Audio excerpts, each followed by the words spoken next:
I'll be going through the answers quickly, so make sure your course book is open and in front of you, and please stop and rewind the video as you need to.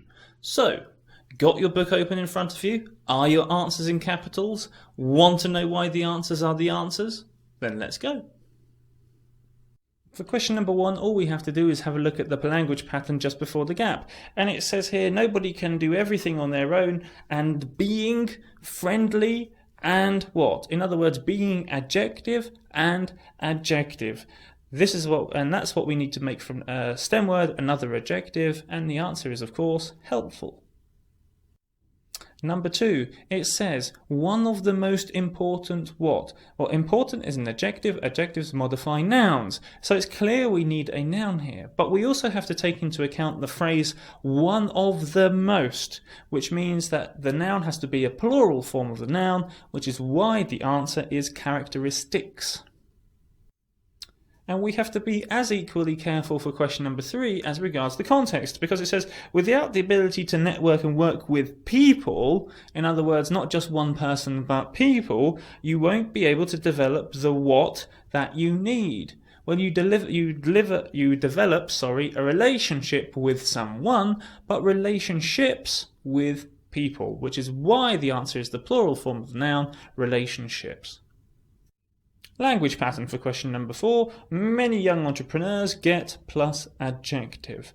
But which adjectives do we need? Or which adjective do we need? Given the context, we can't say motivated because that's positive. The context, however, tells us that this has to be a negative adjective, which is why the answer is demotivated. Question number 5. Just before the gap, we've got a possessive pronoun. All possessive pronouns must have a noun.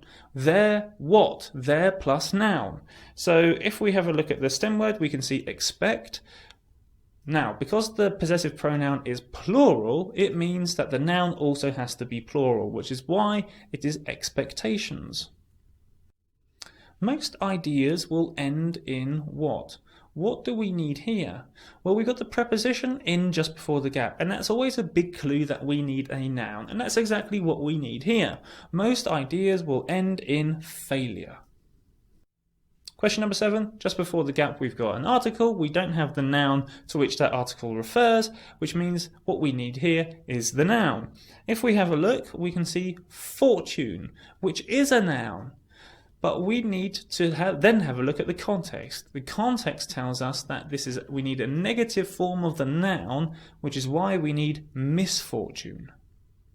Question number 8, easy way to end this. We've got an article before the gap. We don't have the noun to which that article refers, which is why we need the noun in this gap.